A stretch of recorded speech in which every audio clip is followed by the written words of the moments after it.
तीन मूर्ख पंडित। किसी नगर में तीन पंडित रहते थे। तीनों ने वेद शास्त्रों का गहन अध्ययन किया था और वे स्वयं को बहुत बड़ा विद्वान मानते थे।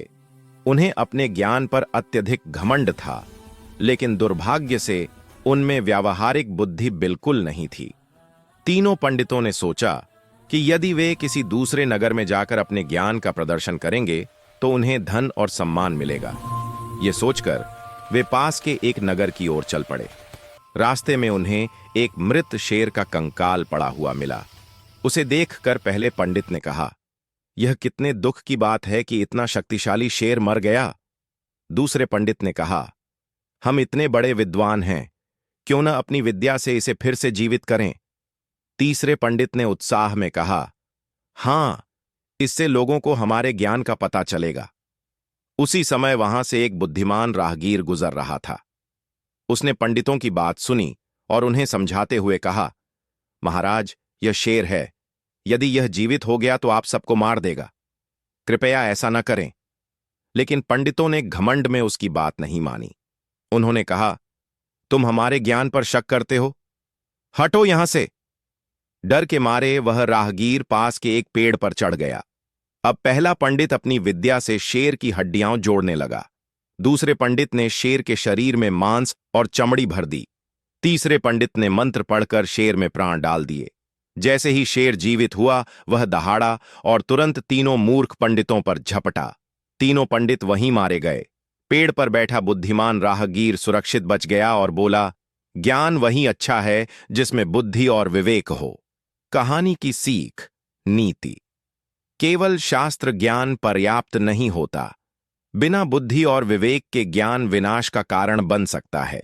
पंचतंत्र की उस प्रसिद्ध कहानी सिंह पुनरुज्जीवन में जब वे तीनों पंडित अपनी विद्या के अहंकार में शेर को जीवित कर देते हैं और मारा जाते हैं, तो उसके आगे की स्थिति और उससे मिलने वाली सीख बहुत महत्वपूर्ण है।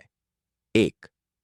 व्यवहारिक बुद्धि, कॉमन सेंस की जीत। कहानी के अंत में चौथा मित्र, जिसे बाकी तीनों मूर्ख समझते थे क्योंकि उसे शास्त्रों का ज्ञान नहीं था, जीवित बच जाता है। वह इसलिए बचा क्योंकि उसके पास लौकिक बुद्धि थी। उसने देखा कि शेर जीवित होने के बाद सबसे पहले उन्हें ही खाएगा। इससे यह सिद्ध होता है कि शास्त्र ज्ञान आपको यह बताता है कि शेर को जीवित कैसे करना है। विवेक, बुद्धि आपको यह बताता है कि शेर को जीवित करना चाहिए या नहीं। तो अहंकार का पतन। उन तीनों पंडितों का पतन केवल अज्ञानता से नहीं बल्कि अहंकार से हुआ था। उन्हें अपनी विद्या का इतना घमंड था कि उन्होंने अपने अनपढ़ मित्र की सही सलाह को यह कहकर ठुकरा दिया कि तू तो मूर्ख है, तू हमारी विद्या की शक्ति क्या जाने।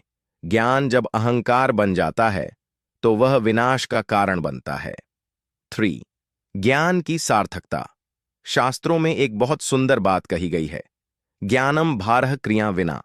अर्थात यदि ज्ञान को आचरण या क्रिया में सही ढंग से न उतारा जाए तो वह ज्ञान केवल बोझ के समान है।